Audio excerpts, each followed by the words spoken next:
बिस्मिल्लाहिर्रहमानिर्रहीम। नाज़रीन असबात से मैं हूं इकबाल जजुआ। आज हम बात करेंगे, एक तो आज़ाद कश्मीर के अंदर भी ईद के बाद बहुत बड़ी तहरीक चलने को जा रही है, जो आज़ादी असीरान अवामी एक्शन कमेटी के हवाले से है।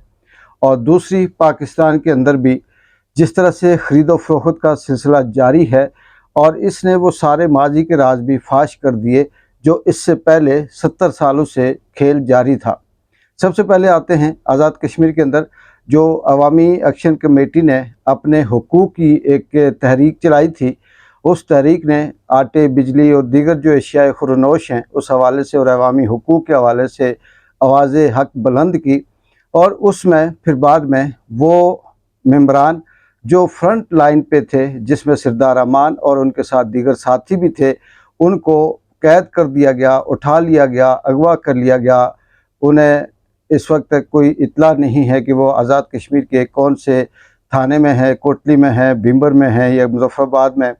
तो ये इस हवाले से कुछ दिन पहले ईद से कोटली के अंदर और त्रालखर के अंदर फिर मीरपुर में एक धरना था। और उस धरने का मुतालबा ये था कि जैसे अवामी एक्शन कमेटी का जो पहले एहतजाज हुआ था, उसमें जो असीरान थे, जो कैदी थे, उनकी रिहाई का मुतालबा भी सैर फहरिस्त था।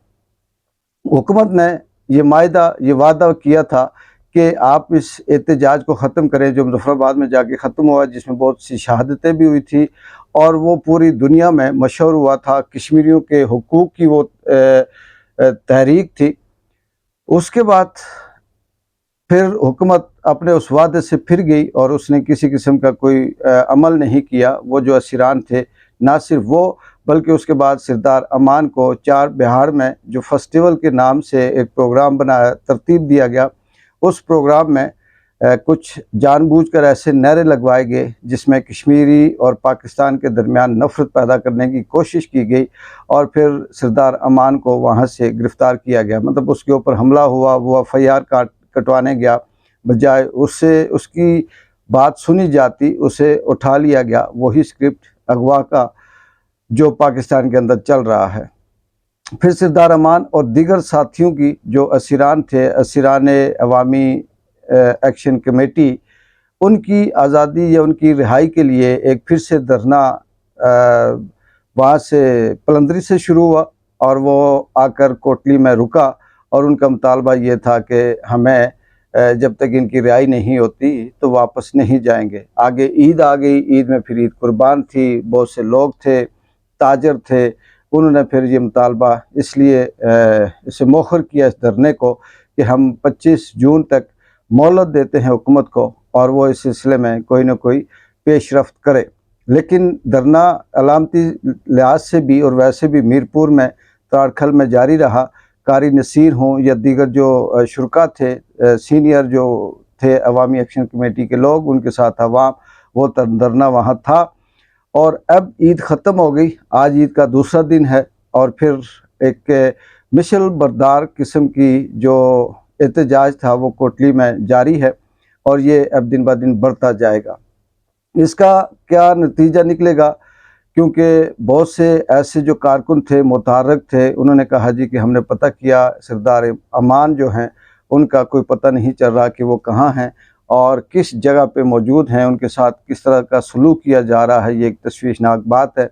मेरी भी बहुत करीबी और बड़े मोतबर रिलायबल सोर्स से भी बात हुई थी, उनका भी यही कहना था।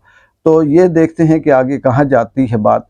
और इसी की कड़ी आप कह सकते हैं कि इसी तरह का सिलसिला पाकिस्तान के अंदर जो 2 सालों से 3 सालों से पाकिस्तान तहरीक-ए-इंसाफ के कारकुनों को उठाना, मारना, बंद करने का फस्तायत का जो सिलसिला जारी था, वो अब वहाँ से जब पाकिस्तान तहरीक-ए-इंसाफ के जो कारकुन थे उनसे बढ़ता हुआ, फिर लोगों ने जब देखा कि इमरान खान सही है, वो अदलिया जो पहले मैनेज थी, वो अदलिया जो एक वक्त में सारे के सारे जो कह सकते हैं कि इमरान खान के ऊपर केस बनाना या 9 मई हो या इसके अलावा हो, तो उन्होंने ये करके पाकिस्तान तहरीक-ए-इंसाफ को गद्दार या मुल्क दुश्मन तंजीम या पार्टी करार देने की कोशिश की, लेकिन वो नाकाम हुए।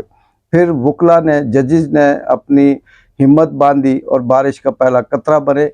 फिर जजेस के बाद एक के बाद दूसरा तीसरा, और अब इस वक्त पाकिस्तान के अंदर एक काजी फायज ईसा को छोड़कर बाकी जितने भी जज हैं वो ये समझते हैं कि चाहे वो 9 मई हो या इमरान खान के ऊपर किए गए सैकड़ों केसेस हों, या फिर वो पाकिस्तान तहरीक इंसाफ के मर्द व ख़वातीन जो बंद हैं, कैद हैं, जुल्म और फस्तायत के हवाले से, वो उनकी रिहाई के हवाले से बात करना शुरू हो गई। केस कमज़ोर होते गए, साइफर हो, तोशाखाना हो, इद्दत हो, या अलकादर ट्रस्ट हो, या दीगर केसेस हों, वो बिल्कुल अपनी मौत आप मरते गए।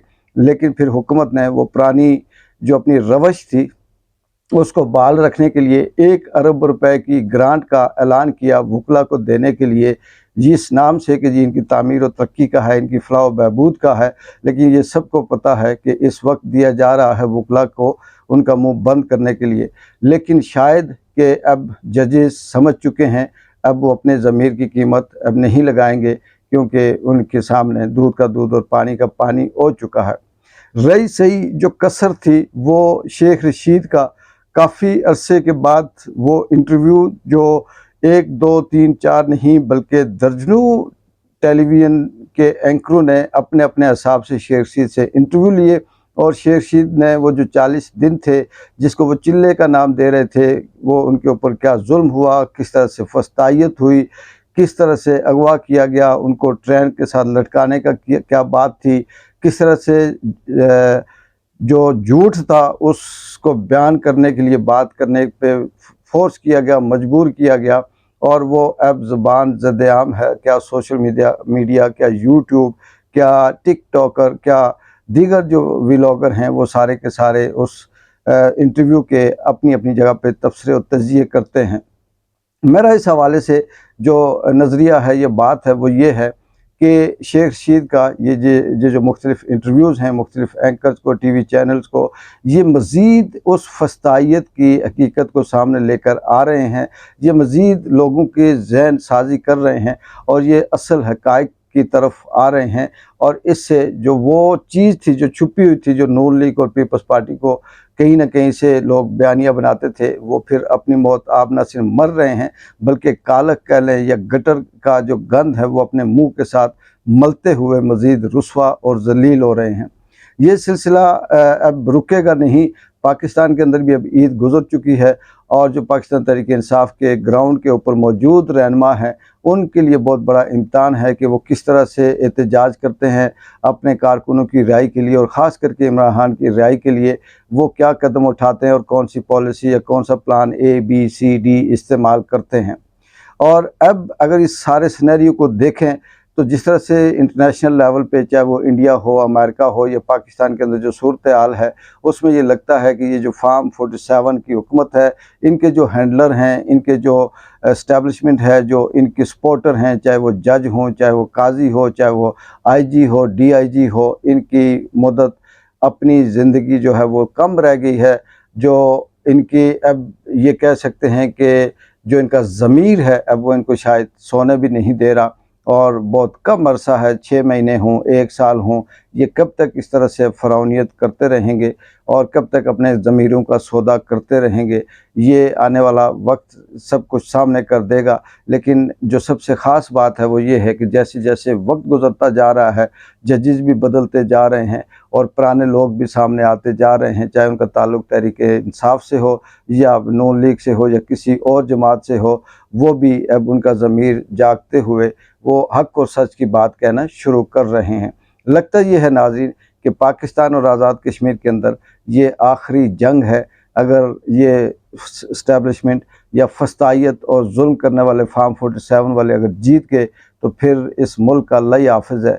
सब झूठे हैं, सब फ्रॉडिये हैं, सब जो 2 नंबर हैं, ख़रीदने वाले हैं वो पाकिस्तान जिसे डिफ़ॉल्ट कर चुका है, वो पाकिस्तान जिसके पास खाने के लिए सरमाया नहीं है, वो पाकिस्तान जिसके अब मुलाज़मों को देने के लिए तनख्वाह नहीं है, वो 1-1 अरब अपने ब्रीफ़केसों में डालकर कभी वकला को ख़रीदते हैं, कभी एंकरों को ख़रीदते हैं, कभी किसी और इमरान खान के ख़िलाफ़ वादा माफ़ गवाह बनने के लिए अरबों रुपए देते हैं बंदों को झूठ बोलने पे। लेकिन ये कब तक बोलेंगे, ये कब तक खाएंगे, ये कब तक ये सब कुछ करेंगे। तारीख़ इनको बड़े बुरे लफ्ज़ों से याद करेगी। और इनकी अब इस मुल्क के अंदर या आइंदा नस्लों तक ये मीर जाफ़र, मीर सादक छोटे लफ्ज़ हैं, चंगेज़ हलाकू छोटे लफ्ज़ हैं, हिटलर या और इसके अलावा कोई बात करें वो छोटे लफ्ज़ हैं। ये अपनी तारीख़ में अपने दौर के नया कोई ऐसा लफ्ज़ अब डिक्शनरी में आएगा जिससे इनको याद किया जाएगा। उम्मीद है कि आने वाले वक्त में दिन ब दिन बेहतर होता जाएगा और कुदरत अपना रंग दिखाएगी। वो ज़मीनी खुदा आसमानी अल्लाह के साथ कब तक मुकाबला करेगी, देखते हैं कि इसका क्या अंजाम होता है। और आखिर में फिर एक बार कि आज़ाद कश्मीर के जो असीरान अवामी एक्शन कमेटी हैं, अगर ये रिहा ना हुए तो फिर ये समझिएगा कि ये जो हुकूमत है चौधरी अनवारुल हक हों या दीगर जो हों, ये फिर अपनी आखिरी सांसें देख लें। इसके बाद क्या होगा ये वक्त बताएगा। कल इंशाअल्लाह मैं अगले व्लॉग में बात करूँगा कि हमारे वुज़रा या हमारे बहुत से लोग ये कहते हैं कि जिनको घर में बीवी दूसरी दफ़ा सालन नहीं देती वो निकलते हैं बात करने, तो सालन किसको नहीं देती ये मैं इस पे आपके साथ बात करूँगा। और ये कौन लोग हैं जो ऐसी बातें करते हैं, उनकी अपनी क्या हैसियत है घर के अंदर, इंशाअल्लाह कल तफसीली इस पे बात होगी। इकबाल जिंजो को इजाज़त दें। अल्लाह हाफ़िज़।